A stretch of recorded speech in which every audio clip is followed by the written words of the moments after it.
Hi అండి. అందరికీ నమస్కారం. ఒక కప్పు గోధుమ రవ్వతోటి ఎంతో టేస్టీగా మురుకుల్ని ప్రిపేర్ చేస్తున్నానండి. చాలా టేస్టీగా, చాలా క్రిస్పీగా ఉంటాయి. మనం బయట కొనుక్కున్న వాటికంటే టేస్ట్ చాలా బావుంటుందండి. అలాగే ఇది ప్రిపేర్ చేసుకోవడానికి ఎక్కువ టైం పట్టదండి. చాలా త్వరగా చేసుకోవచ్చు. దీనికి కావాల్సిన పదార్థాలండి. ఒక కప్పు గోధుమ రవ్వ అండి. బొంబాయి రవ్వ సన్నగా ఉంటుంది కదా! ఈ గోధుమ రవ్వని తీసుకోవాలి. ఒక కప్పు గోధుమ రవ్వకి 2 కప్పులు బియ్యం పిండి తీసుకోవాలండి. అలాగే మనం తినే కారం బట్టి కారం, రుచికి సరిపడినంత సాల్టు, ఒక స్పూన్ నువ్వులు, కొద్దిగా వాము తీసుకోవాలండి. వాము వేసుకోవడం వలన ఫ్లేవర్ చాలా బావుంటుంది. ఇప్పుడు స్టవ్ పైన ఒక బాండీ పెట్టుకొని బొంబాయి రవ్వను వేసుకొని ఒక్క 2 నిమిషాలు లో ఫ్లేమ్లో పెట్టి వేయించుకోవాలండి. ఇలా చేయడం వల్ల మనకి టేస్ట్ అనేది చాలా బాగుంటుంది. ఎక్కువ వేగనవసరం లేదు. 2 నిమిషాలు వేగిన తర్వాత ఒక్కసారి కలిపేసుకొని స్టవ్ ఆఫ్ చేసి పక్కన రవ్వ అనేది చల్లారబెట్టుకోవాలి. ఈ రవ్వని ఉడికించుకోవడానికి ఒక కప్పు గోధుమ రవ్వకి 2 కప్పులు వాటర్ని యాడ్ చేసి కొద్దిగా రోలింగ్ బాయిలింగ్ అయ్యే వరకు మనం మరిగించుకోవాలండి. ఇందులోనే మనం తీసుకున్న వాముని వేసుకుంటున్నాను. ఒక స్పూన్ వరకు వాము వేసుకుంటే సరిపోతుంది. ఇప్పుడు మనకి వాటర్ బాగా మరిగిన తర్వాత మనం ఉప్మా చేసుకునేటప్పుడు ఎలాగైతే వేసి ఉడికించుకుంటామో ఉండలు లేకుండా ఇలాగా మిక్స్ చేసుకుంటూ మనం బొంబాయి రవ్వను అనేది యాడ్ చేసుకోవాలండి. స్లోగా కలుపుతూ వేసుకోవాలి ఉండలు లేకుండా. రవ్వ చాలా ఫాస్ట్గా ఉడికిపోతుందండి. చూడండి మనం మిక్స్ చేసుకుంటే ఉడికిపోతుంది. ఒక్క 2 నిమిషాలు మూత పెట్టి ఉడికించుకోవాలండి. ఈ విధంగా ఉడికితే మనకి సరిపోతుంది.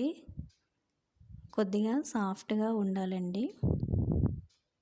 ఒకసారి బాగా మిక్స్ చేసుకొని స్టవ్ ఆఫ్ చేసుకోవాలండి. చూడండి ఈ విధంగా మనకి మెత్తగా ఉడికిపోతే సరిపోతుంది.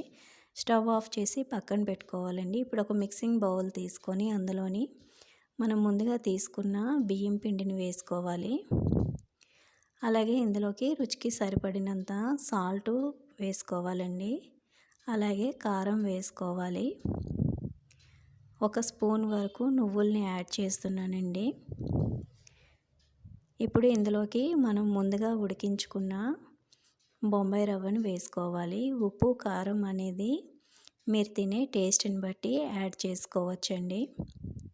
ముందుగా మనం ఉడికించుకున్న బొంబాయి రవ్వను వేసుకొని ఒక గరిటెతో కానీ లేదా స్పూన్తో కానీ మిక్స్ చేసుకోవాలి. ఎందుకంటే వేడిగా ఉంటుంది కదండి, చేయి కాలుతుంది. ఇలాగా స్పూన్తో మిక్స్ చేసుకుంటూ ఉండాలండి. కొద్దిగా చల్లారిన తర్వాత చేతితో అంచుల వెంబడి కొద్దిగా మిక్స్ చేసుకోవాలి. అంతా బాగా కలిసేలాగా మిక్స్ చేసుకోవాలండి.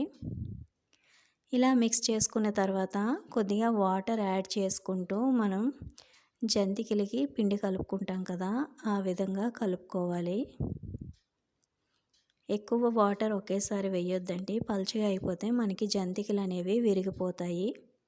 కొద్దిగా యాడ్ చేసుకుంటూ ఇలాగా సాఫ్ట్గా మిక్స్ చేసుకోవాలండి. ఈ విధంగా కలుపుకుంటే మనకి సరిపోతుంది.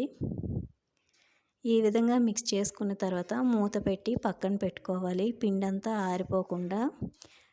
ఈ విధంగా మనం జంతికలు వేసుకోవడానికి స్టార్ ఉన్న చక్రాన్ని తీసుకోవాలండి. 1 స్టార్ అయినా పర్వాలేదు, 3 స్టార్లు అయినా పర్వాలేదు. ఇలా డైరెక్ట్గా ఆయిల్ వేయకుండా చిల్లుల గరిటె పైన వేసుకుంటే మనకి జంతికలు ఆయిల్లో వేసుకోవడానికి వీలుగా ఉంటుందండి. డీప్ ఫ్రైకి సరిపడా ఆయిల్ పెట్టి ఆయిల్ హీట్ అయిన తర్వాత ముందుగా మనం వేసుకున్న జంతికల్ని ఒక్కొక్కటిగా ఇలాగా వేసుకోవాలి. కొత్తగా ఫస్ట్ టైం ట్రై చేసిన వాళ్ళైతే ఇలా వేసుకుంటే సరిపోతుందండి. లేదా డైరెక్ట్గా అయినా ఆయిల్లో వేసేయచ్చు, పర్వాలేదు. ఇలా 2 వైపులా టర్న్ చేసుకుంటూ నెమ్మదిగా ఫ్రై చేసుకోవాలండి. మనకి జంతికలు అనేవి ఈ విధంగా ఆయిల్ బబుల్స్ ఆగిపోతే అవి ఫ్రై అయిపోయినట్టండి. ఈ కలర్లో ఉండేటప్పుడే తీసేయాలండి. కొంచెం చల్లారితే ఇంకా వేయించామంటే బ్లాక్గా అయిపోతాయి.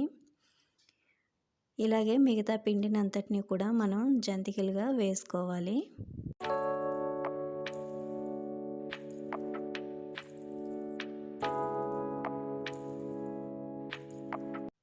మనకి టేస్టీ మురుకులు అనేవి రెడీ అయిపోయాయండి. చూడండి చాలా క్రిస్పీగా ఎంతో టేస్టీగా ఉన్నాయండి.